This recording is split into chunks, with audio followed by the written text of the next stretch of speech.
welcome to Good Morning La La Land. I'm Dr. Erin. Hi, I'm Rob Mack. And I'm Jessamine Moyer. This is Good Morning La La Land, America's first live streaming daily talk show, coming to you Monday through Friday at 9 a.m. on Instagram, Facebook, YouTube, and Twitter. Now also available on Apple TV and Roku. Right, it's Thought Thursday, and we're going to talk about how to find peace or make peace within when your relationships change. Something we can all relate to for sure. It's always changing. Peace is priceless. Oh, peace. Rob is the master of that. I'm so excited to welcome to the show our community of guests. We've got Ms. JJ Jurgens in the house. She is the creator and host of Tom Girl TV over at AfterBuzz. It's a new podcast. I was excited to be a part of that. Good morning, JJ. Good morning. Thanks for having me. Oh, absolutely. And Liz Lira, a 25-time world champion salsa dancer. What? Wow. Hello, gorgeous. She's got the moves. Oh, and thank you so much for being here, Amy Smith, the joy junkie herself. Love Amy. Yeah. Good morning, ladies. So here on Good Morning La La Land, we like to know what your morning routine is. How do you start your day to really make sure you set the tone to love on yourself? Amy, I'd love to start with you. Ooh, you know, a few years ago, or within the last 2 years rather, I have really sunk into morning meditation. And I started off with a lot of kind of guided imagery and things like that. And then I realized that the place that gets me the most connected, the most instantly, is when that meditation is all about gratitude. And I find that it kind of fast tracks everything that I want to manifest in my life when I'm able to kind of view all of the abundance and everything that I would like to have manifest if I view it as it's happening right now, right? Like all the stuff that we talk about with manifestation. So I do that. If I have a little extra time, I try to color. And it's one of those things that just helps channel my creativity, and always burn incense. Those are kind of like the little elements that are all the various senses in order to get me a little bit more It's so concrete. Interesting you mentioned coloring, because this has been a new trend among our guests Yes. lately. Right. Coloring and meditation in the morning. Well, I think we kind of, we're allowed to do that as kids. But then we go, oh, no, now we need to be job focused. Now we need to check off all these boxes, and we lose a lot of play and we lose a lot of creativity. And we have a lot of capacity to nurture that. So I try to do that if I can. Do you color outside the lines, Amy? Yeah. You're an adult now, you can do it. But do you see these lips? Like, no, it's gotta be perfect. I feel like my only creative expression is like, how do I design this Insta story? Right? God, it's like my coloring book of life. Liz, what about you? How do you start your day? What's your morning routine like? I think Amy's is quite beautiful. Mine is probably not as glamorous or quite beautiful in that feeling, but I really try to check in with myself and look in the mirror and ask myself, is Liz happy?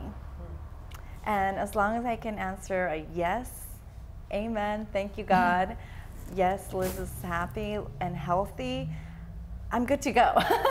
And then I'll continue on whether I'm traveling or I'm writing my book or just something that I'm working on in project. I think I'm the type of person, I'm multitasking a lot of wonderful things, and they're pretty much creative as well. And working out, of course, is super important. So whether I dance, go to the gym, or do some other activity. So that's kind of my morning. It's pretty adventurous. But I just always check in with myself first and make sure I'm happy with my life. It's so important to check in with yourself. I find that I don't do that very often, but when I do, the day is so much better. So true. And you keep things from snowballing, right? Right. Yeah. No, I just like go streamline straight for the coffee. I didn't check in at all, but I caffeinated. So there's that. JJ, what about you? What's your morning routine? I'm definitely a morning workout girl. I gotta sweat in the morning and just get the blood going. And I like to switch it up. So I'm either Soul Cycle is what is kind of, I consider my church a little bit. David there, Soul Cycle is amazing. So he's really motivational and inspiring for me. So that kind of gives me the energy to tackle my day. Or I switch it up with running or Pilates. And then also walking my dog is part of my morning routine too. The best antidepressant is exercise. It is. Yep. No side effects. A little soreness maybe. How about you? I gotta ask, how about you guys? How did we start our day? Oh, Yeah. You are the first guest who has ever asked that question, Liz. Oh my gosh. Well, I start my day with coffee, and I put a little protein powder in there, thanks to Primal Kitchen in El Russ, who sent that over to us. I'm pretty religious about that after I have my hot water and lemon. And On some days of the week, I actually take a note from JJ and Rob and work out. A few times a week, I'll make it over to Equinox beforehand and straight to the studio to prepare for the day. You're a hustler, I'm trying to get a little bit better about setting my intentions. So, yeah. Well, it's hard, you know, in this life, there's so many things that you could be doing. And so I think the challenge is just to whittle it down to those few things that actually work for you. And then schedule it in. Like And Rob, schedule every 15 minutes from 3 a.m. to 9 a.m. when we go live. It's so funny. I listened to Kayla Craft's podcast this morning, and one of the things that she said is she does the same thing. She schedules it in. I realize if I don't do that, all of a sudden, like really important things start to slide. Oh, yeah. Ooh. Yeah. Ooh. Yeah, they want to slide. Well, we're excited to hear more about your guys' life, and we'll chat a little more about our morning routine up here. So looking forward to it, you guys. Absolutely. Yeah. Yep. So, I mean, my morning routine changes so much. It changes, I would say, about every quarter of the year. I kind of have a new morning routine. I used to do meditation in the morning, and I find that I tap in much more at night. So I don't know why. I think it's just the energy field, and kind of I'm not as awake in the morning, so my mind is not ready to kind of make those connections. And so of course I try and I'm now working out every morning, which is totally new for me. And of course I drink a green shake every morning, and I like to write or do my content in the morning. So like this morning I woke up extra early because I wanted to do I did 4 meditations recordings this morning. So it's like, wow, 4? Just because if I don't do it in the morning, then I'm not as productive. They say that. They say to do the hardest thing of the day, do it first. For sure. Yeah. Otherwise you run out of willpower. Yeah. Yeah. So I want to give a special thank you and shout out to Ms. Victoria Simone. She's one of our associate producers here at Focus TV, and she gave me this incredible crystal yesterday. Oh. It's a clear crystal, and here in La La Land, crystals are all the rage, right? People are wearing them, they decorate their house with them, but I thought it was such an incredible gift because, you know, she knows me, she knows my soul, and she said, you know what, I want to give this to you so you can set your intentions for the day. Oh, I love that. Isn't that cool? So sweet. What do you guys think about crystals?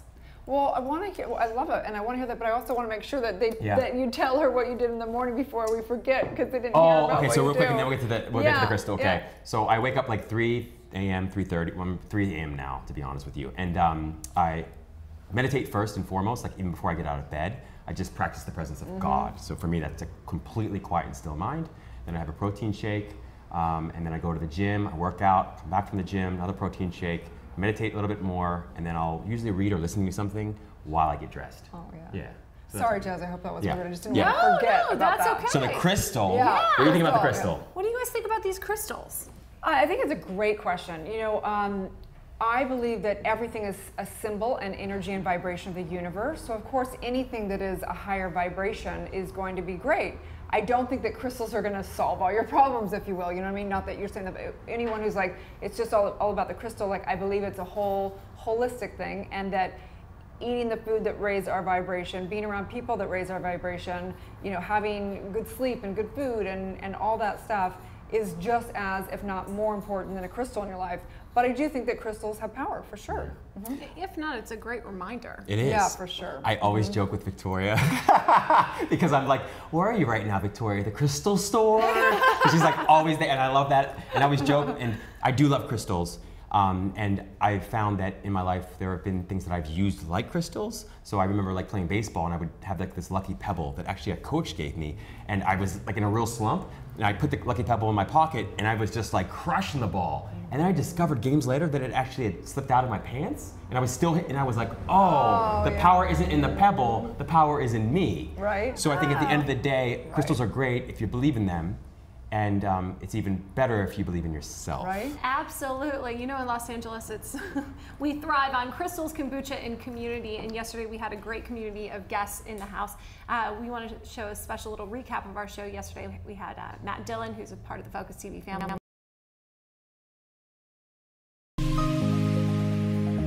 So I actually pulled an article from Entrepreneur, and it's really debating solo entrepreneurship versus starting a company, and kind of the pros and cons around that. So it's just been a really crazy journey from being a teen parent, now a single woman owning stores in a minority group, and I had to learn so much about business.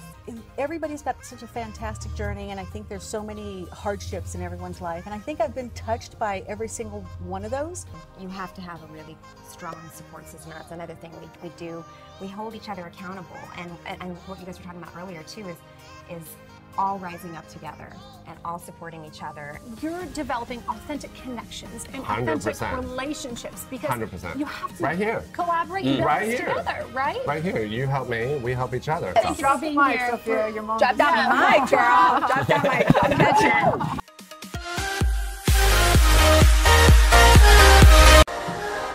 Nothing but love So for those cute. people. Oh my gosh. Hashtag community powered here at Focus TV. It's incredible to have the platform we do with Good Morning LaLa and to be able to have conscious, positive conversations that really, truly are creating a shift here in LA and across the world, and to be able to engage with you, our audience, on our social platforms and to continue the conversation. So slide into our DMs, leave us a comment on Facebook or YouTube, and we'll be sure to include you in the conversation. Right, for sure. And just to complete that, you know, it reminded me of Phineas Quimby, who was a very famous hypnotist. And he found the exact same thing. They would hypnotize with all these different things, and one day he forgot the metal. He had these metal rods that he'd used for hypnotism, and one day he forgot the metal rods, and then he's like, "Well, I got to do this anyway," and he did it anyway, and all the effects had the same effects. And it's like it's all in the power of mind. Yeah. So And they said a lot about a lot of rituals that we often like imbue a lot of meaning and value to rituals, like whether they're religious or spiritual or cultural, and that the rituals themselves are great, but what the rituals actually allow you to do is to get tapped into and turned on so that you can access the power within you. Yeah, totally. Right? So But they're I love the gorgeous. crystals. But There's no they question are about that. gorgeous. No well, question it's about really interesting to, you know, the concept of rituals, because when you have to create a ritual for yourself as opposed to basically giving into the rituals of others through what you've created in the team, which will lead us into a great conversation for the next segment. I see you segueing it up, Jess. She's always So on let's the do this segue. thing. So Thought Thursday, you know, each day we come up with different things. Sometimes we'll pull an article, sometimes it's inspired, whatever, but Jess sent us an article on her horoscope. It was 2 days ago, right? The 25th. And so we thought we're going to save it for Friday because it's about relationships, but we thought we'd talk about it today. So do you want to read it and then we'll kind of... Yeah, sure. Yep. So just a quick Cliff's Notes. I am a Gemini, and I like my horoscopes, right? Not because I'm wanting a prediction of my future, but really just there. I found a site from the Daily Elm, a huge shout out to them, that really kind of gives me like a spiritual guidance of, hey, this is what you might be feeling today and how you can best navigate it. And I kid you not, 99.9% of this, it's always right. It's amazing. Always Yeah. right. So I'm sitting there on my phone at a stoplight. I mean, I do not recommend that. Risky business. It was a red light, and I saw it, and I just thought, oh my God, this hits so deeply. And not only for me, but how many other people in the world right now, Geminis or not, are feeling the exact same way that I do. And it was all about the fear of abandonment in relationships. And it noted, and I'll give you the Cliff Notes version, basically, I was going to be feeling a little bit more possessive and protective about my material things and the relationships that exist around me because I have this fear of abandonment. And I thought, well, really? Wait, well, hold on a second. And basically it broke it down to, if you let go of that fear and just let everyone be free, they'll be able to love you better. Rather than convincing everyone in your community, look, love me more, don't leave me. Yeah. And I didn't even realize that is what I've been doing. It's a beautiful way to put it, Jess. true. Really So true. beautiful. Yeah, I mean, I think that that there's a mental game, I think, in relationships, and being someone who was codependent majority of my life, it was like there's a dance between just non-attachment, as they say, and kind of the zen-ness of life is like not attaching to it, and in order to, like, so, because if you fully can have it, you have to be able to not have it. So like you have to have that dance between like thinking worst case scenario and being okay with that and just allowing to just enjoy the moment with somebody. Well, and it's, oh, I'm so sorry. No, you're good. It was really important too. It noted that people who do truly love you will always be a part of your life and a part of your soul. Even if they're only in it for, you know, a reason, a season, or they're with you for the rest of your life, they will always be a part of your life, even if they're not directly involved in your day-to-day anymore. Even if you love them from a distance, see, I'm gonna cry, they still love you. Yeah. Dropping tweetables though, Jess. I gotta give it to you. Yeah. I absolutely love your heart, Jess, and I love the wisdom that you always share. It's just profound, you know, and we love you so much, my gosh. And I will say, in lots of ways, I'm the exact opposite.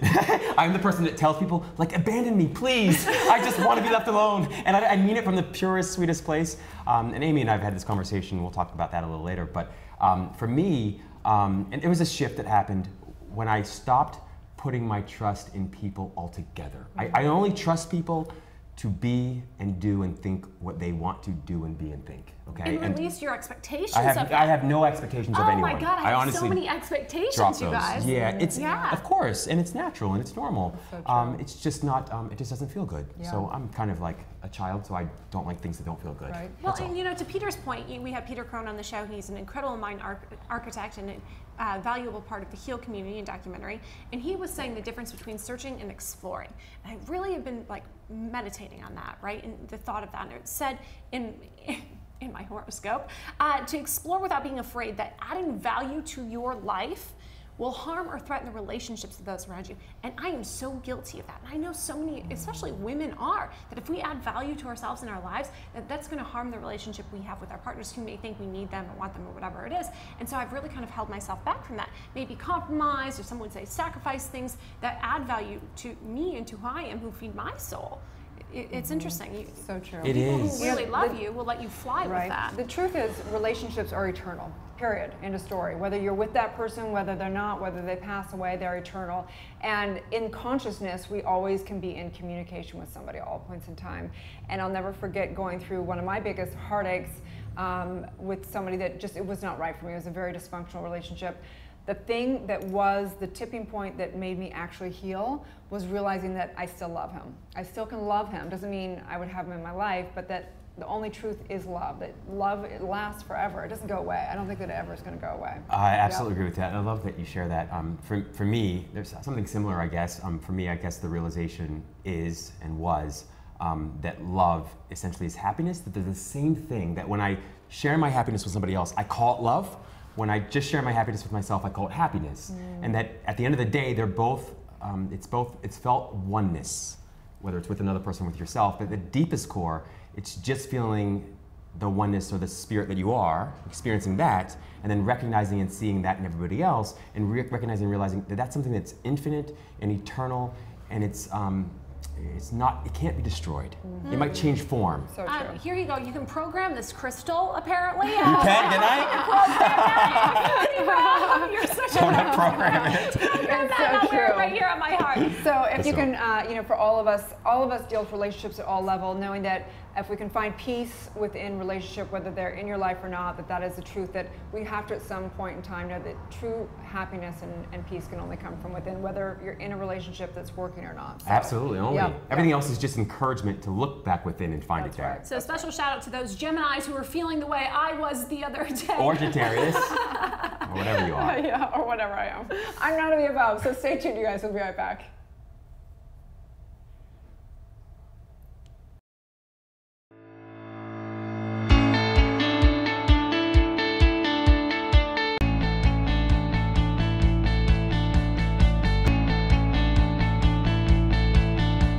Hello, Los Angeles. I am your host and producer, Alex Worley, filming inside Focus TV's West Hollywood studio. Welcome to Empowerista, a show dedicated to highlighting female trailblazers and empowering you to turn your barriers into breakthroughs. Hey guys, I'm Amy Packrat. And I'm Justin Walter. And this is What's Good, the show that's dedicated to positive, uplifting news from all over the world. We are live from Los Angeles. Welcome to Good Morning LaLaLand. I'm Dr. Erin. Hi, I'm Rob Mack. And I'm Jez Moyer. This is Good Morning LaLaLand, America's first live streaming daily talk show, coming to you Monday through Friday at 9 a.m. on Facebook, Instagram, YouTube, and Twitter. Now also available on Apple TV and Roku. It's going to be a Good Morning LaLaLand.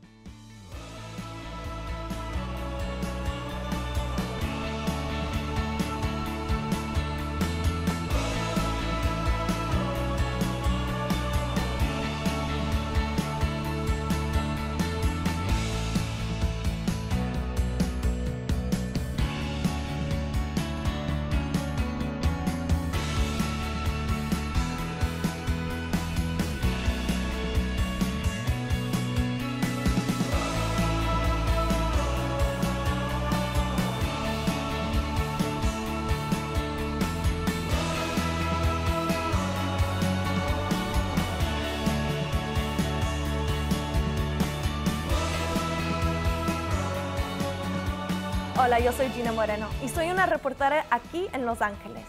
Para mí, mi pasión es para decir las historias de las personas que han luchado lo imposible. todas las entrevistas aquí en Focus TV. Hi, I'm Gina Marino, a reporter here in Los Angeles, and my passion is to tell people's stories, the stories of people who have accomplished the impossible. For all the interviews, make sure to watch Focus TV.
Live from Los Angeles, welcome back to Good Morning LaLa, and I am so excited to welcome my dear friend to the show, JJ Jurgens. She is the creator and host of Tom Girl TV and one of the most adventurous spirits I know. Thank you for being with us today. Thank you so much for having me. I'm so excited. Finally meet you. Yeah, you too. Thank you guys for having me. This And you is have great. the coolest name, isn't it? Thanks. It's just sketchy.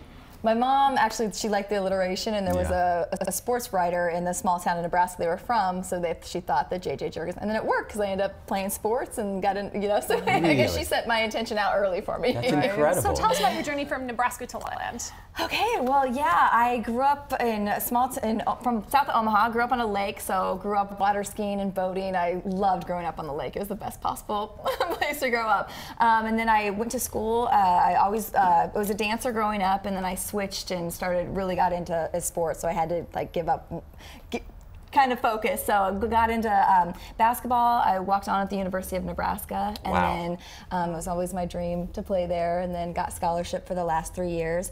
And then I always thought I wanted to be an advertising copywriter, but then I was kind of not so sure. So when I graduated, I was working for Husker Vision, which is like the big screens you see in stadiums. So that was the big screen in Nebraska.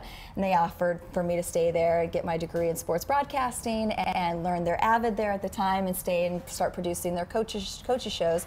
So I was really realizing that I really liked more the entertainment TV aspect as well instead of just strict copywriting. So I worked for them, and then there was a time I stayed for them right through grad school, and then I looked around, and in Nebraska everybody is 23 and married, and that wasn't me. I was like, it's time for me to go. It's time for me to go. I wanted to either move to New York or LA, so I did internships in both cities first, and then when I came out to LA, I just loved it and was sad to move back. So what do you love about Los Angeles? I love the creativity. I love there's so many interesting people. I love the culture. Unfortunately in Nebraska we don't have a lot of that. And plus we had really cold winters. So I was happy to get out of that, and I love the sun. I love the beaches. I like the hiking. There's just so much to do here, and there's so much you can go snow skiing an hour away. You can go to the beach. So I like all this. And you get to be whoever you want to be in LA. That's one of the things I love most. And then gave you opportunity to create your brand, Tom Girl. Yeah, so tell us about Tom Girl. What does that represent exactly? So it's kind of, I was out here and like how I met you and hosting classes, and you're trying to figure out.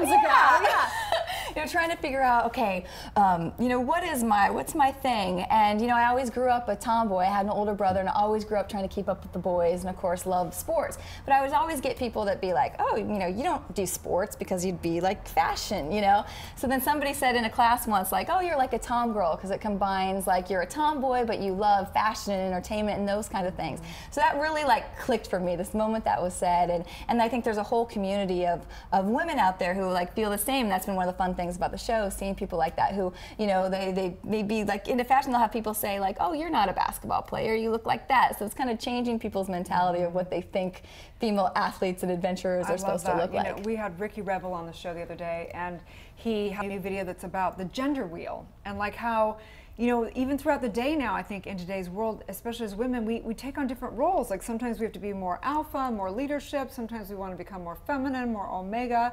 What does that look like for you? Do you feel like you're always a tom girl, or do you kind of switch into the different? I definitely think switching into the different. Yeah, I think there's times when, I'll feel like that strong, aggressive athlete in me coming out, but then there's the other times when you switch into the more vulnerable or the more, feminine aspects as well. So I think it's been kind of embracing, knowing that each one of those are all okay and all part of us. When did you get to that point, or what led you to that point of sort of being able to embrace like all sides of yourself? It's definitely been a process for sure. And you go through a lot of, especially with sports too, there was a lot of up and downs. It's like in high school, it was fantastic, and you're at the like top in your area and stuff, and then going to college and being at a D1 university was a little different experience, where all of a sudden you're sitting on the bench and you're not quite out, you're not the star. So that there was, some shifting and changing in that, and that kind of, I lost myself a little bit in that because I lost a lot of my confidence, and so I had to work to get that back too, like after college. That's something people don't really realize, I think, sometimes, that being a sort of, especially a D1 athlete, can be really demoralizing actually in lots of ways. Yeah.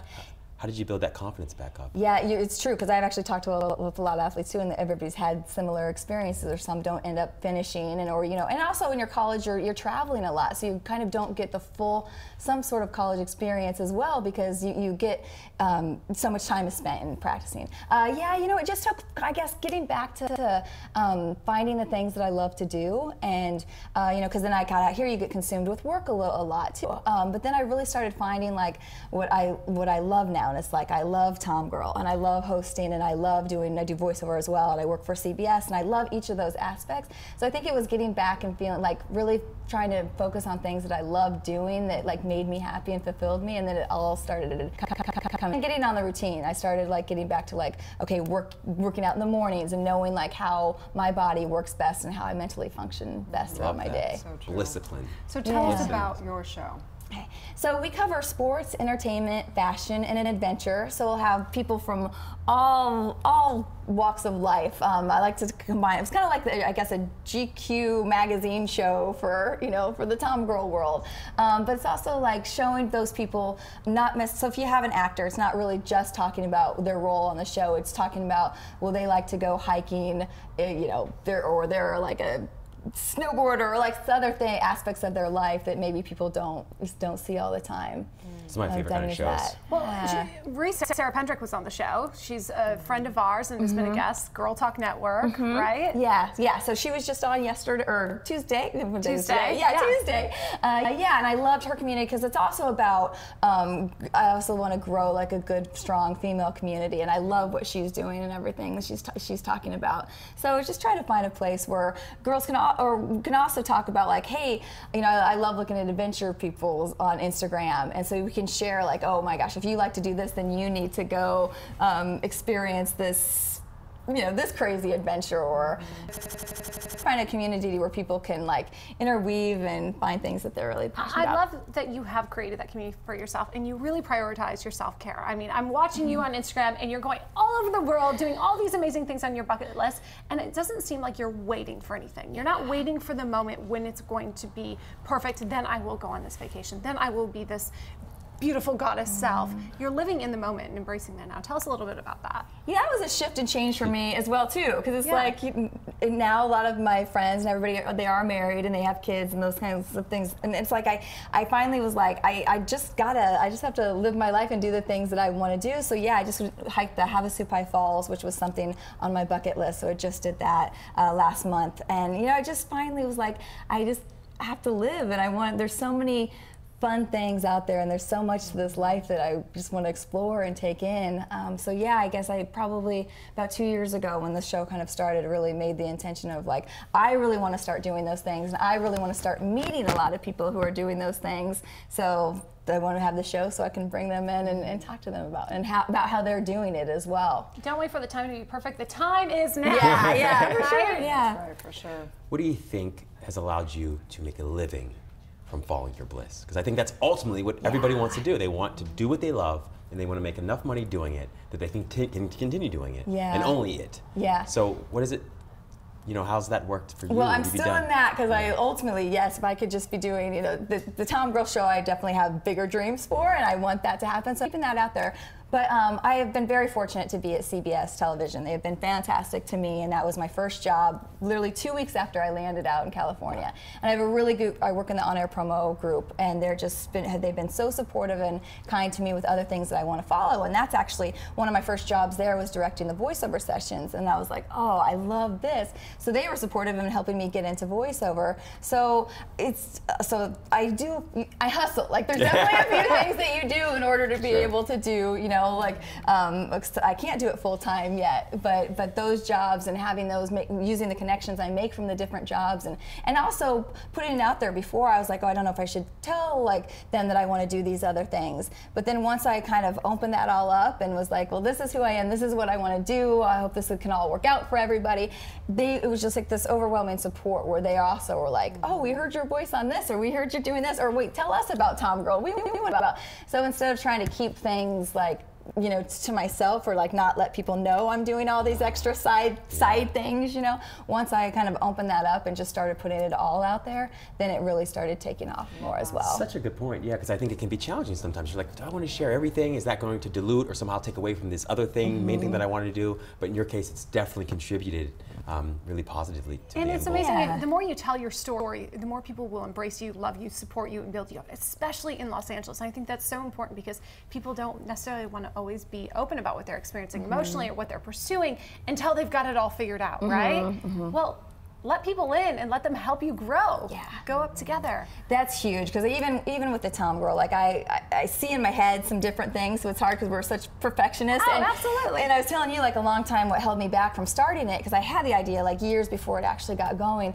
was like, no, I wanted it to be this big show, and I wanted to be shooting people out. Like, I interviewed a pro skimboarder. I want to be out there shooting her, blah, blah. But then I had to be like, okay, wait, I don't have those resources right now, but if I keep waiting for that, it's never going to happen. And now let's just start it as the talk show and get things rolling, and not always wait till perfect or everything's perfect. Where can people watch the show? How can they find you? You can follow it at Tom Girl TV. You can watch it on AfterBuzz TV at 6 o'clock on Tuesday nights. There's a Tom Girl YouTube page. You can find it. You can also follow me at JJ Jurgens. But yeah, look for Tom Girl everywhere. Tom Girl TV. You're such a light. Thank you so much. Thank you guys. Thank you for so being much fun here. here. I love your guys' show. Stay tuned. We'll be back with more Good Morning La La Land.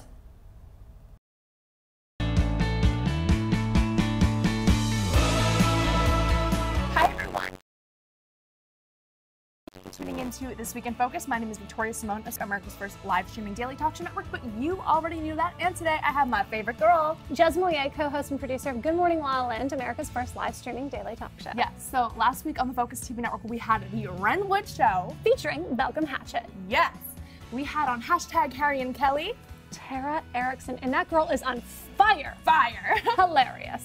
We had the Alyssa Goodman Show with Dana James. Ooh. And we had Good Morning La La Land, Miss Jez Moye, who was on that show. On Good Morning La La Land, we were featuring Shannon Kay. She is an incredible songstress and recording artist. Amazing. We love her. She's got a great new hit single. Burt Ward, the gentle giant himself. He is the OG Robin from Batman and Robin, Adam West Virgin, and now he has created this incredible dog food company. So cool. We also had Roger Neal the second. He's a recording artist. He had an incredible show at Huntington Beach, and we had him on our show to tell us all about it. That boy can really dance. And sing. I was proud to feature on the show Dr. Lakey and Dr. Daniel Porter. Woo! Woo!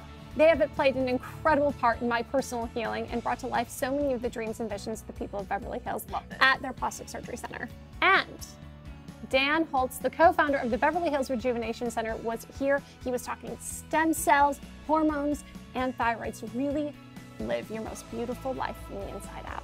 And we also had Brittany Zoniger here with her show Purpose. Incredible. She had Mike Hill, creator of Acro Yoga, with Andrew Seeley, and they were doing acro literally here on the couch. I think I saw you up here flying. I attempted it. Keyword attempted. But you did it oh so gracefully. Thank you. Are you gonna try it when he's here next?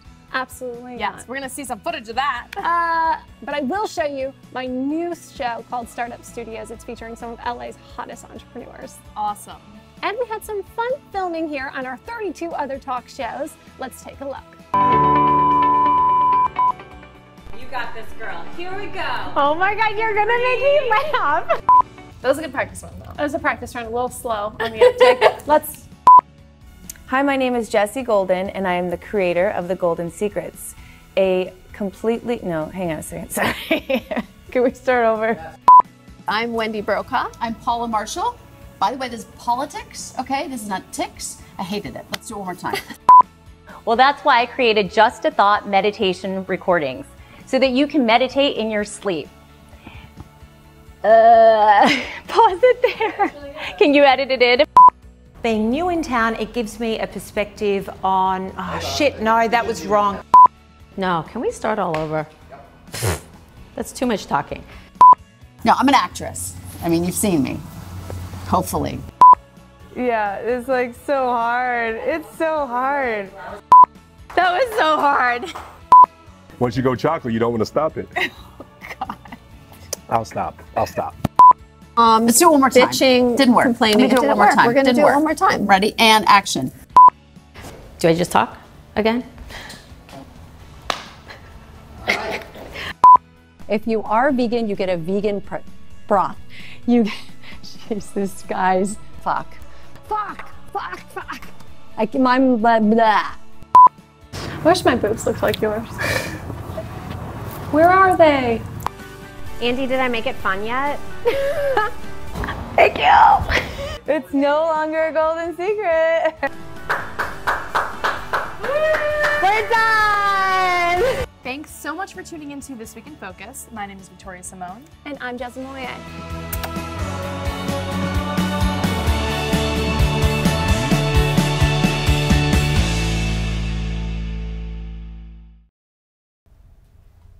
Welcome back to Good Morning LaLaLand. I am so honored because my dear, dear friend Liz Lira is in the house. She's a 25-time world champion salsa dancer.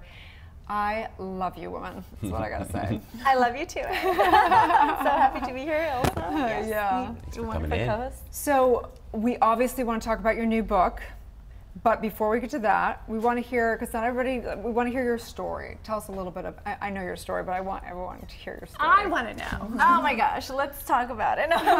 Well, it's an immigrant story. So I was born in La Paz, Bolivia at the age of 6. And we had rebels during this time while I was living in La Paz, the city. And wow, I remember as a child having to run up like this building because the rebels were putting tear gas. And I mean, at the moment you're a kid, so you're kind of just going along with the flow. But now I realize, wow, we were in absolute danger. And so run up, fire, and somehow we survived that. Wow. I lived through that, so I guess my family was time to try to think of a new life. And my father came to America first. He loved it, saw that it was a wonderful opportunity to have a new life. So my parents left everything and pretty much came here. Wow. And I'm so grateful for that. Thanks, Mom and Dad. Because it's like they sacrificed for my brother and I to have a better life, and I never take that for granted. So I'm sharing that with you because it's part of like that root that always keeps me humble and always keeps me kind to others, to understand that a life I could have been living and what could have happened. Maybe I wouldn't even be alive, right? So, and to be here and even be here sitting with you guys. So then you come to America, and where was your journey into dance? Did you know as a little girl you wanted to be a dancer? What did that look like? No, I didn't. I actually hated PE and wanted to do something than wear a big t-shirt and shorts and be out in dirt in the sun. I guess you can say I'm a girly girl. And so my family found gymnastics and ice skating and ballet. And somehow I chose ballet, and it was through a nonprofit organization that was started by a nun. And it was amazing, and all my years in dance, ballet, jazz, modern was sponsored here in Santa Ana, called St. Joseph Ballet, shout out. And thanks to them, pretty much saved my life to some extent, yeah. Tell us about that. How did dance make you feel? Dance was a definite outlet, because when you're coming to a new country, you know, you're dealing with so much dynamic and change, from not only the culture to language and just adapting yourself, you know. And I have no other family, right? So I don't have like that support outlet. So dance became that family, that support outlet, that positive environment where, as much as I was struggling as a young child and trying to adapt, I would just go to dance and immerse myself in it, get lost in it, and really, really committed. I was there every day. I lived in the dance school Monday through Sunday, and I trained, and I think that's one of the reasons why I excelled so well, because I was just there all the time. And I would do homework there, and it just made me so happy. It really fulfilled me, and it really just saved my life. Wow, so beautiful. That's beautiful. And so your book, it's called The Life-Changing Power of Dance, and I couldn't agree more. So when I moved to Los Angeles, it was actually when my son was a senior in high school, and I was finishing my doctorate. And I don't really drink, rarely drink, and dance like really was my savior in this town, because I would be in school till like 10, I'd put my shoes in my range, and I would just go out alone, solo, salsa dancing, because I'd get my workout. The community was incredible, and I found so many spiritual principles as parallel in dance. So tell us about the life-changing power of dance, and what is the book about? Well, a big part of it is the idea of women finding femininity through dance. So it got inspired by realizing where we're at in the world right now, and how the dynamics are changing in men and women and relationships. And I just found the courage, because of my girlfriends struggling to date, struggling to find solid relationships, and more importantly, meeting people. I didn't know that was such a kind of struggle. And so I said, I gotta write about this, because, well, at least through dance, and share to people that if you dance, you're actually gonna find yourself and maintain yourself, like that femininity. Because I am an independent, strong woman, and I completely agree with that. But at the same time, I like to be a woman and still embrace my nurturing side, like my maternal side. And so I wrote the book about how dance provides the idea of chivalry, kind of like an old-fashioned relationship in the dance. When you're dancing with someone, because the guy's the leader, the lady's the follower, and there's some kind of like formal etiquette without being speaking to each other. You cannot ask you to dance twice in a row. Like, I think people have the perception of salsa dance, like, ooh, go out and get a little sweaty and get a little. No, it's so proper and socially correct. It's some of the nicest community, very respectful. They're very sweet. You can go into a dance club and not feel unsafe whatsoever, and it's the same people a lot that go to the group. So I would go in alone, and I would feel so safe, so welcome, and not being hit on or anything. It was amazing. So talk more about that for people. Absolutely. And I mean, you see more people in the dance out in the club drinking water than anything else. I mean, they'll have a drink or so, but it's not where you're just drinking constantly throughout the night. And I also love that the men have that graciousness. They ask you to dance, and you dance, and then they walk you to their next destination. But everybody really gets along, and there's this connection that happens on the dance floor with a stranger. That's so beautiful. It's so organic also, and also so rare. It's so rare. Especially in Los Angeles, to really connect into the space for a complete stranger where he gets to be a man and you get to embrace your femininity and really show up as a woman and be sparkly and be strong but still be led. That's a rare experience. Yes, and one thing that I really love about dance is that it really provides a platform for all walks of life and all cultures to be together in one room or setting and have a great time. And it doesn't matter where you come from, what you do, and as long as you love to dance and you have the right attitude in the community, you're welcome, we embrace you, we love you. And for women, one of the other major parts of my book is that I want women to embrace their femininity more, but especially the women that maybe don't have that opportunity or that platform, right? They're focused, they're working, and they just don't have a place to be a woman, to dress up, wear a dress, wear the heels, maybe even be treated like a lady. We're so busy trying to, but we forget that we can be a lady. Yes, exactly. And then the third part of this is finding balance. You know, do you have it all? What does that mean? You know, that balance of not going all the way one-dimensional. I want to be independent, I want to be strong, I want to be the boss, and kind of, I have to just say this because I'm always sincere and honest. And my thought is sometimes I felt like women, including some of my girlfriends, they're kind of acting like men. And I'm like, what's going on here? You're not a man. Let a man be a man, and you can be strong and all that, but don't start being like a man. And actually, the Latin culture is very good at having roles. And whether it works for all of us or not, probably not. But it is a good display, and I found that as a spiritual principle in that the masculine, whether it be just inside of you or your partner, whatever that is, leads. And the more firm and the more they know and with clarity and conviction where they're going, the more the feminine is able to let loose and just enjoy.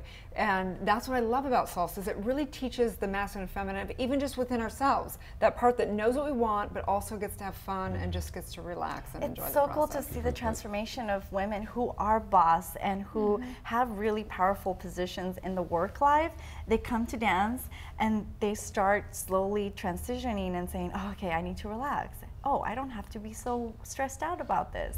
Oh, I need to let go and I can be free. Oh, I can be led. Oh, how wonderful this is. Yay. You know, they have like that sense of transformation as well that I'm sure plays a little bit into the work life. Right. However, we do want to, I want that I'm clear that we do want women to be equal in the workplace and have their position and be recognized to their potential, of course, like be equal, that's totally fair. But on the dance floor, you can totally have a different sense of role in a sense. Yeah. And I think that's such a beautiful way to put it. It's the flexibility and it's the cognitive emotional agility. You know, so I work with professionals, you know, and executives, and one of the challenges is what they do at home is the exact same thing they'll do at work, and vice versa. Wow. And so you want to be a little bit more agile and a little more flexible in your thinking and your feeling and your approaches in both your personal and your professional life. So I hear that's what you're saying. It's beautiful. So true, awesome. And dating, geez Louise, like, I've had girlfriends that have gone on this online stuff, and I'm thinking, wow. First of all, I mean, I'm sure it's, to some people it works and there's great results online, but I think it's scary. I mean, personally, that's just my opinion. So I feel like when you're in a platform like dance, you have a professional setting, you have a business-oriented dance studio, and you have professionals, and you have this more community sense of people. So when you walk in, sure, you might not know people, at least it's like safe. It's safe, a safe environment. It circles all the way back to what we were talking about at the top of the show, right? Is being able to really be committed, even if you're just letting that be just for 3 minutes of a song, right? And not being afraid to let people in, and not protecting yourself, just being open in that and allowing whatever to happen to happen, right? Yes. Yep. So tell us also about where people can obviously find you, but also dance. Like in Los Angeles, you can go on websites and there's a different place every single night of the week. We're so lucky. Everywhere, right? We're absolutely and the lucky. cool thing is the community has around the globe, you can go to different conferences. You can, anytime you go into a new city, there's always a salsa club for sure. It's a safe place. great environment, amazing culture. Tell us a little bit about where people can Absolutely. find all You that. got it. Well, my website is Liz Lira, and I actually have a section where you can find where to go dancing and upcoming events. But one of them are free events as well. You have like Third Street Promenade on Sundays. Amazing, Outside. and it's so easy and chill, and it's during the evening, early evening part, and it's free. Wait, outside salsa dancing on Yes. Third Street Yeah, Promenade? right on that. Yes. That Let's is like go. the perfect Are you- date. are Why you is up for nobody it? taking I've me been, there? I've been, yeah. We're gonna I've get been, Bravo. yeah. And my dance studio is in Culver City. It's called Liz Lira Dance Academy, and we just welcome everyone. Right, It's and just it's super great. fun. Liz is, I mean, what I recommend for people is to go to some classes, get comfortable so that you can go out and enjoy yourself. And most of the clubs have like free classes before the socials also. Yeah. It's Oh, an yes, incredible exactly. Yes, community. the Warehouse, the Granada, Stevens Steakhouse. I'm like, shout out. all of them. Yeah, I that's mean, right. but as Erin said, there's really any city, put in your zip code, put salsa dancing, a lot of wonderful things are gonna pop And up. you can take classes with you that are beginner, intermediate, and advanced. You can Yes. also do team. You do team performance. Yes. And then also lady styling. Any Yes. other classes that you do? Well, Afro-Cuban, so we do all kinds of Latin dance, zouk. I mean, zouk. Who would have thought? I've never heard of I don't even know, but I like it. Jez is sold. It's super, super fun. I think another thing is the idea of if you want to transform yourself, and I mean, you should try many activities and try different things, but if you really want a full transformation, it becomes like a lifestyle, actually, when you have the arts in your life or an activity such as dance, and you'll meet people probably you've never met before or had that opportunity to, and it's been such a blessing. So I invite you guys to dance. Well, And also, the best thing about Liz is her attitude. No question about it. I've been around her, a lot of times, and she's always stays grateful, always has a positive outlook, and that's the best thing about you as a teacher. So check her out, lizlira.com. She is the best. You are too. And I love Stay you tuned, guys. you guys. We'll be right back. Woo! I cannot wait. For you, in this moment, what feels most true to you? The three of you. Really grounded and present and like honored to be sitting with other like-minded individuals. I think that it's so important with everything that's going on in the world that this is our now, that this is hopefully the future. And because of the experience with certain things on TV in the past, it's heartbreaking. And it's heartbreaking to watch, and it's heartbreaking to see other people go through it. And people out there watching it don't really understand what it does to your psyche and to your heart. It's just tragic. And so I think what you guys are doing here is absolutely just a gift. This is my sanity. I can see that. There's so much insanity in my life and uncertainty. This is my truth. I have a hard time saying no to. One is a boy in a band, and the second is a Snickers bar. So I wrote a song about both. I hear you, sister.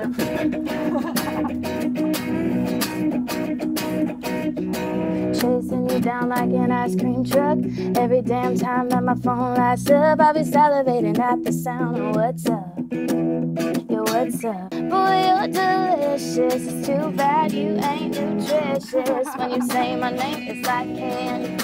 When you kiss my lips, it's like candy. You're no good for me, you're like candy. You're like candy, hey.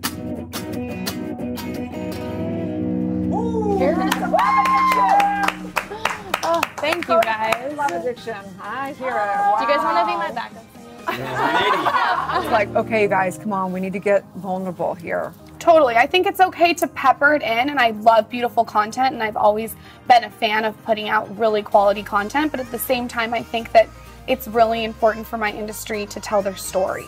The mission has definitely been to inspire women to be the best version of themselves and kind of be an example and a role model for a lot of girls that are reading my blog. But what's been the biggest challenge for you in doing this, in building this business? Ooh, the biggest challenge, I think, is how consistent you really have to be. So what I've had to do is learn that I'm like a cell phone. I have 100% charge, and it goes down to 1%. And when it's down there, I need to step back, recharge. The consistency of creating content, it can be a lot, but I think I love it. And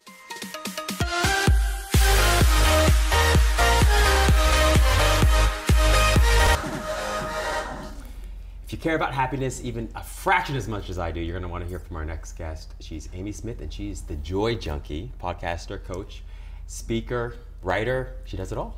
You know. Welcome to the show. So great to meet you, Amy. Likewise. I'm so honored to be here. I am a junkie, but I've never heard of a joy junkie. What does that mean? Well, you know, it's so interesting talking about the dynamics in LA and how there's this extreme focus on health, and everyone's got, you know, their Zen and their methodology and their thing that works for them.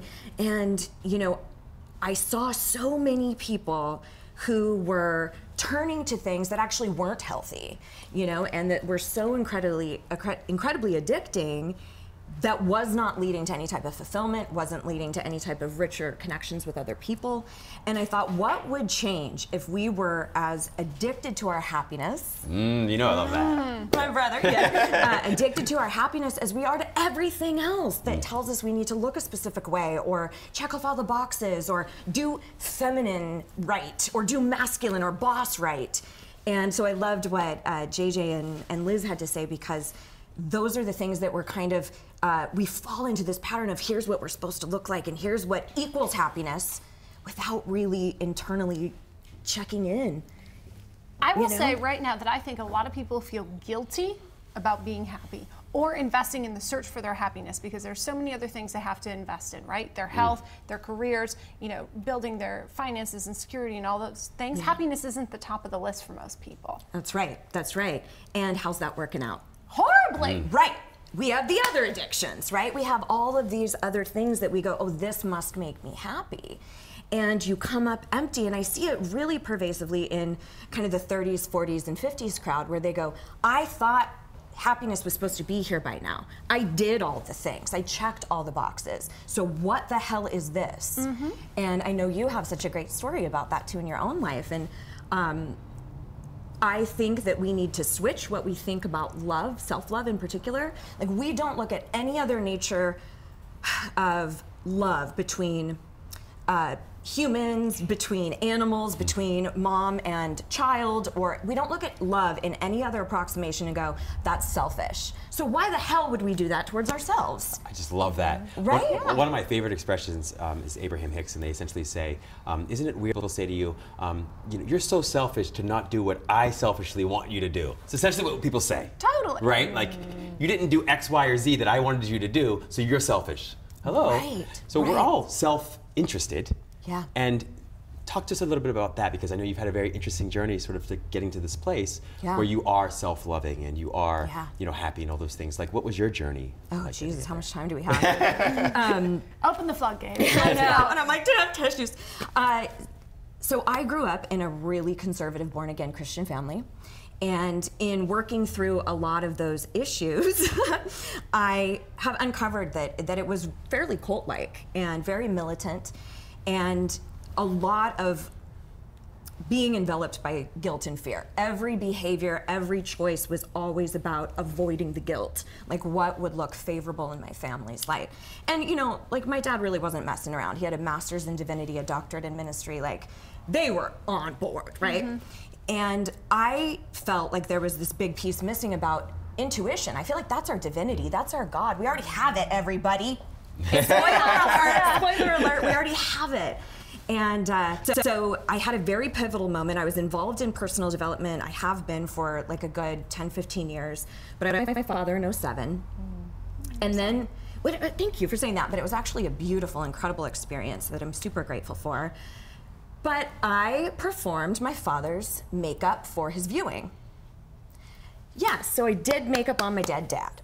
And spoke to the service, and later that day, my mom said, it just feels like we failed as parents. And I'm thinking, now wait, I'm the kid who has been working since she was 14, put herself through college, got married, moved out of the house, have had my own career, my own independence, and I'm a failure. I just did makeup on my dead father, you know? And you're telling me that I'm a failure in some way. And I also have two siblings who happen to do jail time and have had a really tumultuous life. And my mom groups all together because we're all not in the faith. So that's kind of the only thing that matters. So that was success for her. Right. And I realized that there was a point, this was kind of like the love you guys were talking about, like a release with love sort of situation, that I had a decision to make at that point. There are some decisions, like coming out of the closet, like filing for divorce, like asking an adult child to move out of the house, that it is an ultimatum. It is, I either choose you or I choose me. Like, we either choose your happiness at total cost of self, or I actually go, hey, I'm gonna allow that to be your responsibility. If you're gonna carry the burden of my soul, knock yourself out. I'm chilling over here. And so that began a trajectory where the next phase, I got so adversarial and combative. And I'm like, let's talk about gay rights. Let's talk about abortion. Let's talk about everything that's awkward and adversarial between my mother and I. And then I realized that, oh, you can actually give voice to things. You can actually speak for yourself with grace and kindness. You don't have to be an asshole. You can actually ask for a divorce and be incredibly compassionate. And this is one of the things that I love so much about you, Amy. I attended Kira Sabin's retreat, and you spoke, and what you had to say was so powerful, and I think it's one of your greatest gifts, is teaching people how to be themselves fully, deeply, right, and authentically, and say no to other people when necessary, but do it in ways that are graceful and kind, certainly kind to yourself, and but also kind to them.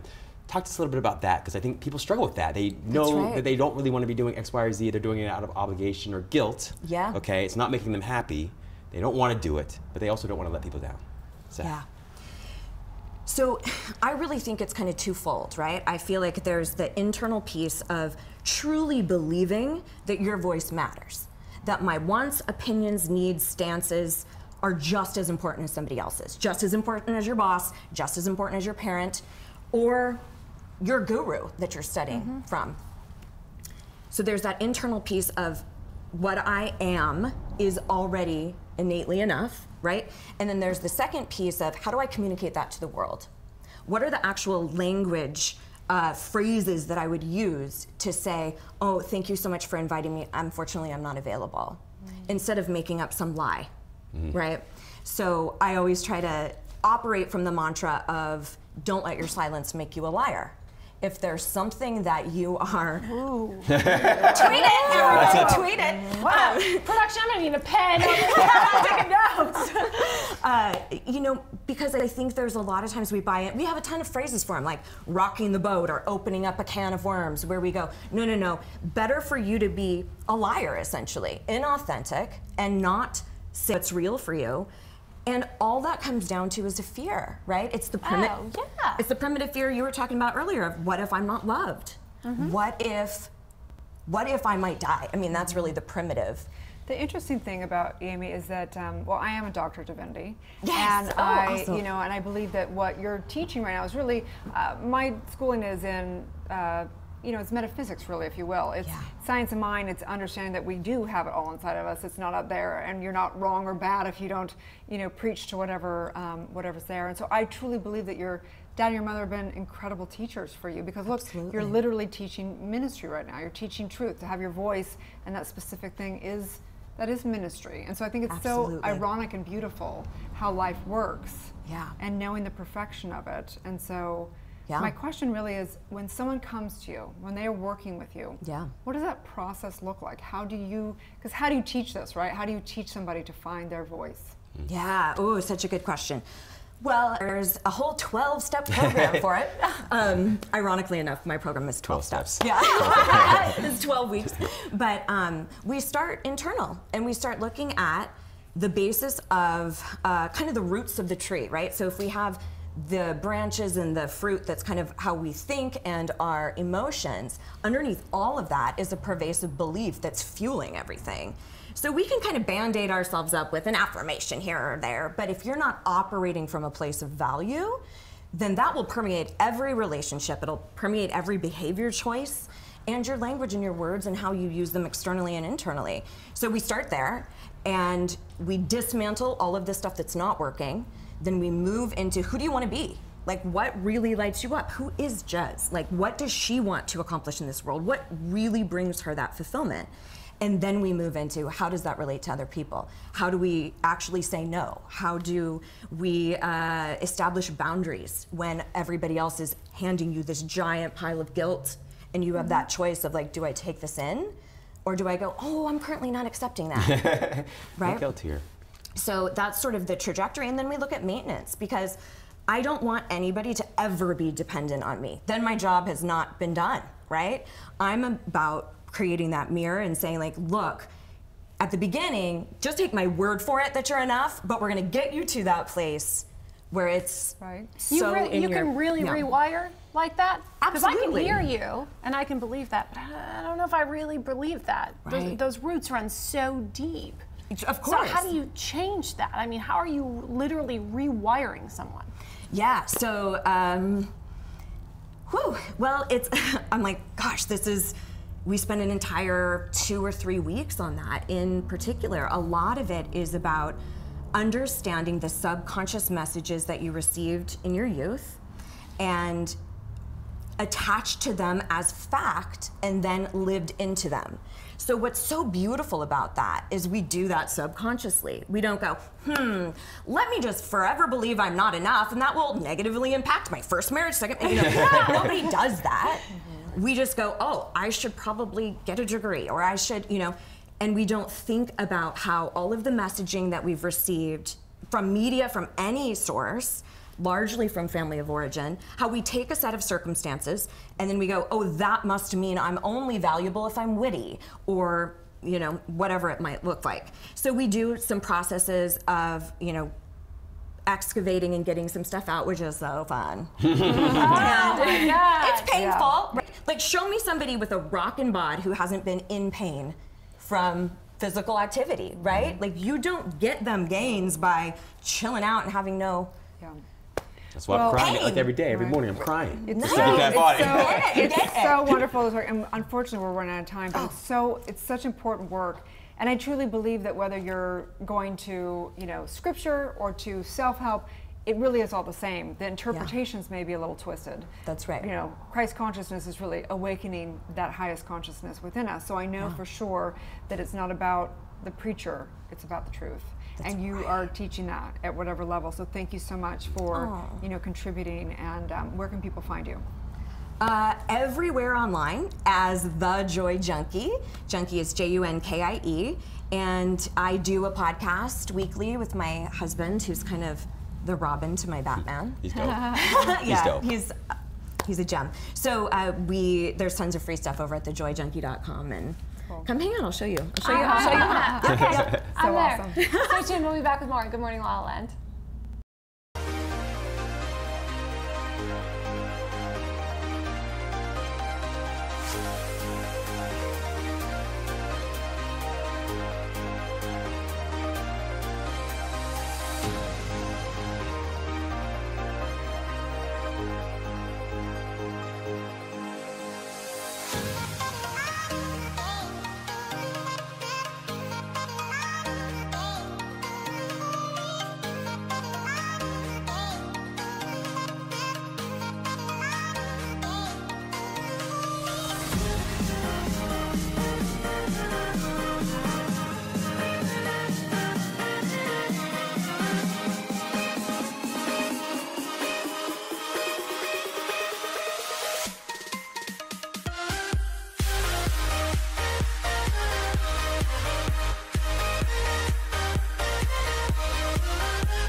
Welcome back to Thought Thursday on Good Morning La La Land.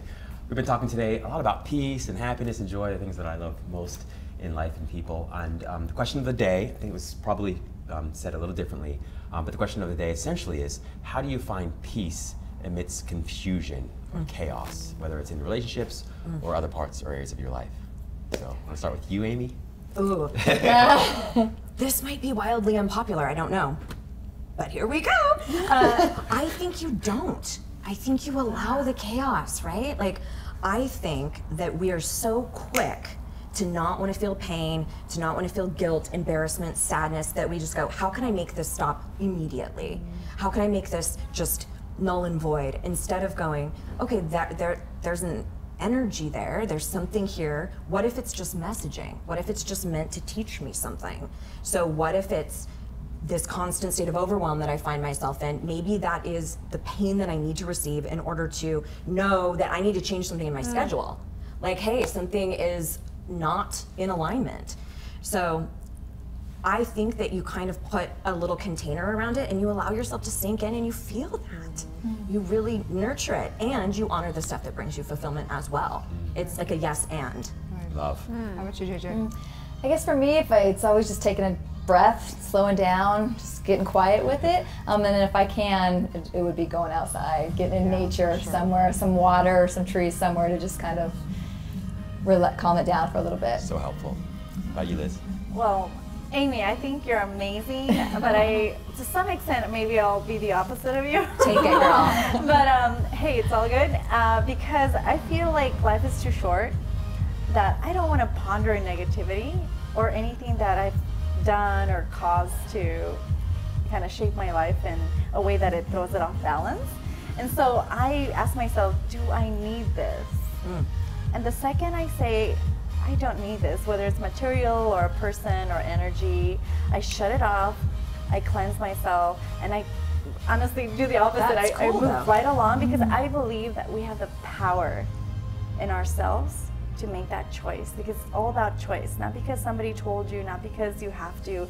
It's because you made the choice, and I think we're so powerful to be the masters of ourselves that I simply just choose, you know, what I need and what I don't need right away, like blink of an eye. And I have mastered that actually, and it's really shaped my life to be so much more better.